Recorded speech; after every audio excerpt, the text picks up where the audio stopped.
As we move into the next segment of the show, I'll be a little bit blunt with you. It is a huge week. There are huge matchups all over the NFL.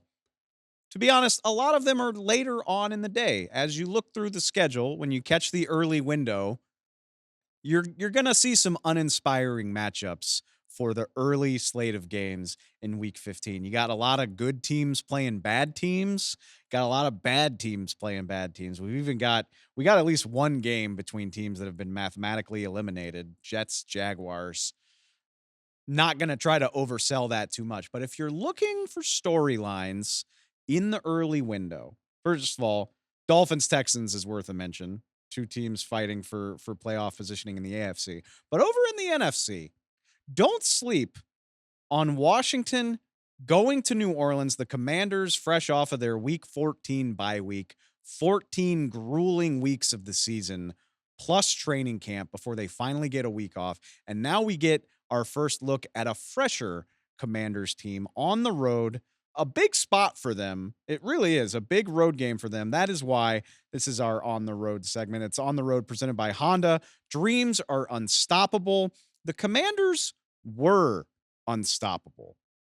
Not to say they can't be again, but they were unstoppable. They start the season 0-1.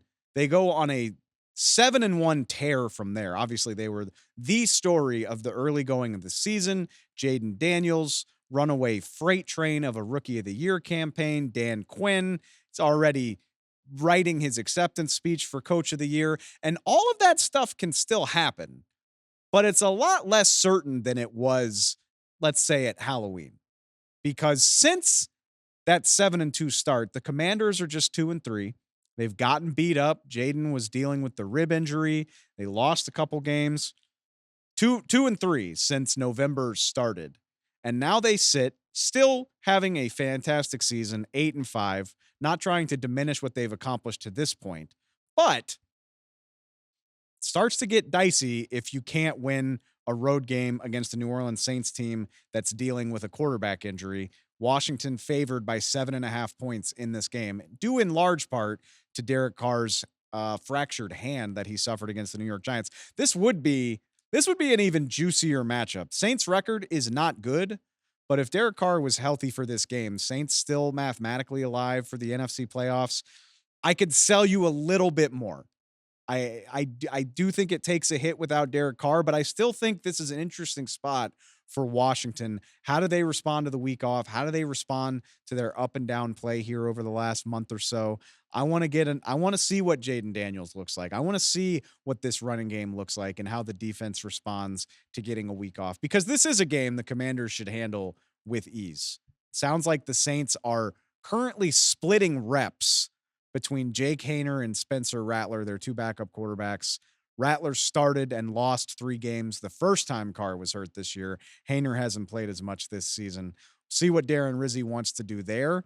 This is about Washington for me, because if we're for real about Washington, they should win this game easily. If they do, it's not a mathematic lock, but a virtual lock that they make the playoffs.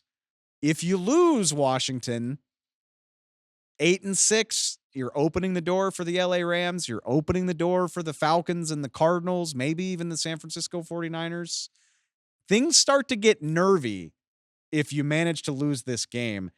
Washington hasn't won consecutive games in December since 2020, which was the last time they made the playoffs. That weird COVID year, Taylor Heineke almost beat Tom Brady despite the Commanders having a losing record. That was the last time they strung together wins in December. So even if this isn't the juiciest game on the schedule, it's an important one for me and for the Washington Commanders. I've got my eye on it.